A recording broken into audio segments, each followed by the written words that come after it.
So it's really important that we start with the definition. And although we're going to start with the definition, I do want to tweak this definition from the Center for Disease Control and Prevention just a little bit.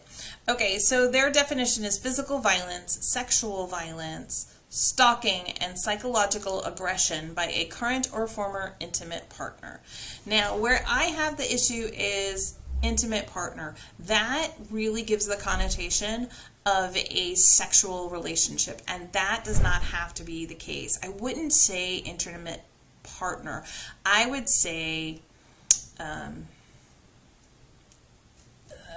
intimate family, intimate acquaintances, intimate person, because you don't just have domestic violence happen between two people who are in a sexual relationship.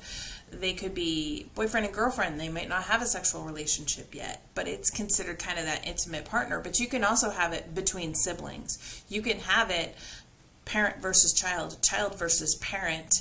You can have it with someone who is a grandparent or someone that lives in the home that may not even be biologically related.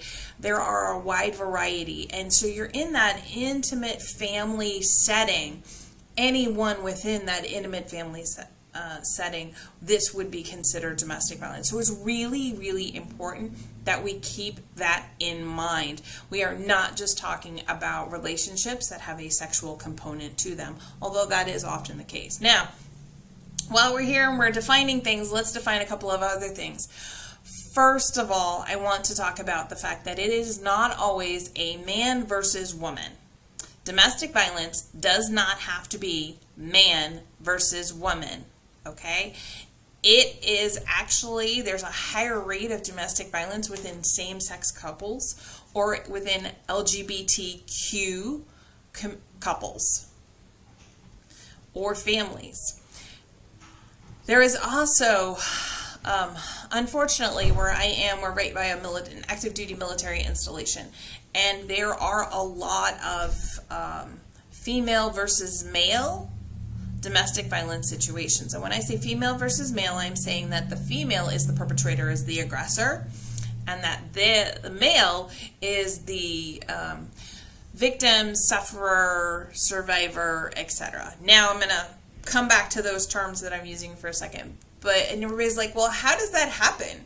How could it possibly be that this 90-pound or 100-pound soaking wet, 5'3" female can go against this 6'2", burly, masculine, macho type guy?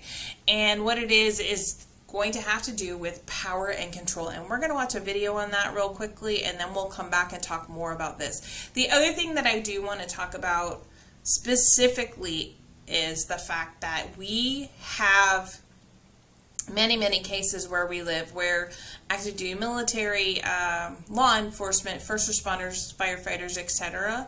have a higher case where they are the victims or the sufferers of domestic violence, and that their intimate family partner, whomever, is the perpetrator. And the reason for that typically is because their job is tied to them not having domestic violence. I know it's a lot different when my husband retired and even today in the military than it was when he first came in.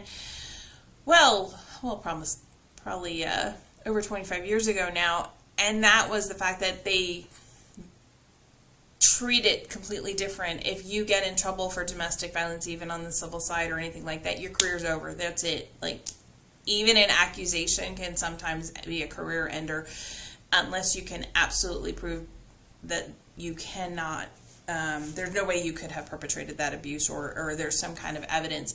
And so that gives the females or the other person in that relationship a huge amount of power. So let's get back into that. What is the power and the different things like that, because I really want to focus on that before we move forward more. So let's go ahead and watch this video.